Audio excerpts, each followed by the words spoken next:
Добрый вечер. Вы все знаете эту песню. Красивая песня военная.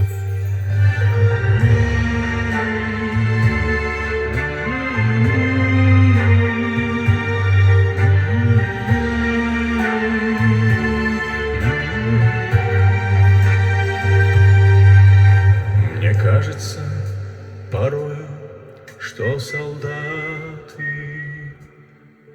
с кровавых не пришедшие полей не в землю нашу полегли когда-то, а превратились в белых журавлей. Они до сей поры с времен тех дальних летят и подают нам голоса.